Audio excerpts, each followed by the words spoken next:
નમસ્કાર મિત્રો, આજે આપણે બંને વિશે માહિતી મેળવીએ. એક તો યુપીઆઈ અને બીજું છે જંત્રી વિશેની. તો ચાલો જાણીએ. બિનખેતીની મિલકતોના વેચાણને તબક્કે આપોઆપ પ્રોપર્ટી કાર્ડને યુપીઆઈ મળશે.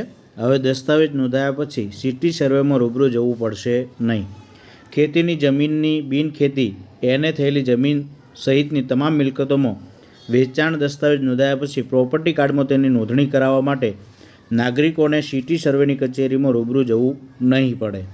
રાજ્યની નોંધણીસર નિરીક્ષક અને સુપ્રિન્ટેન્ડન્ટ ઓફ સ્ટેમ્પ દ્વારા એક પરિપત્ર કરીને આવી મિલકતોના પ્રોપર્ટી કાર્ડમાં આપોઆપ 14 નંબરનો યુપીઆઈ જે નંબર આવે છે, યુનિક પ્રોપર્ટી આઇડેન્ટિફિકેશન નંબર, તેના માટે ઓટો મ્યુટેશન પદ્ધતિનો અમલ કરવા માટે તમામ સબ રજિસ્ટ્રારોને આદેશાત્મક પરિપત્ર કર્યો છે.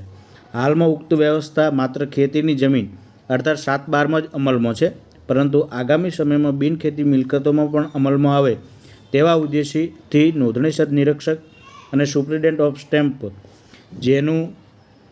જેનું જે અધિકારી છે તેમણે એક પરિપત્ર મારફતે સબ રજિસ્ટ્રારોને પ્રશિક્ષિત થવા આદેશ કર્યો છે. તેમજ કહેવાયું છે કે તમામ જાહેર જનતાને શહેરી વિસ્તારોના પ્રોપર્ટી કાર્ડ ધરાવતી મિલકતની તબદીલી અર્થાત વેચાણ હેઠળ રજૂ થતા દસ્તાવેજોની જે ગરવી પોર્ટલમાં ડેટા એન્ટ્રી કરો ત્યારે મિલકતના યુપીઆઈ ડેટા એન્ટ્રી કર્યાનું સમજાવવાનું રહેશે. તેનાથી મિલકત સિટી સર્વે રેકર્ડમાં ઓટો મ્યુટેશન થશે, જેથી આપોઆપ પ્રોપર્ટી કાર્ડમાં નવા મિલકત ધારકનું નામ દાખલ થઈ જશે. હાલમાં ખેતી મિલકતની તબદીલીના દસ્તાવેજ સબ રજિસ્ટ્રાર પાસે નોંધણી થયા બાદ તેના મહેસૂલી રેકર્ડમાં ઓટો મ્યુટેશન થાય છે.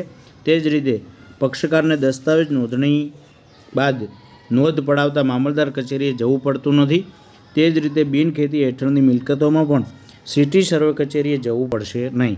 અલબત્ત બિનખેતીના કિસ્સામાં વેચાણ આપનારનું નામ પ્રોપર્ટી કાર્ડમાં હશે તો જ ઓટો મ્યુટેશન થશે.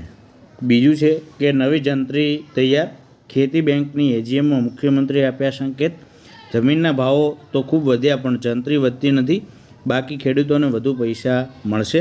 માર્કેટ વેલ્યુને આધારે જમીન ઉપર લોન મળે તે ખેડૂતો માટે સારી બાબત.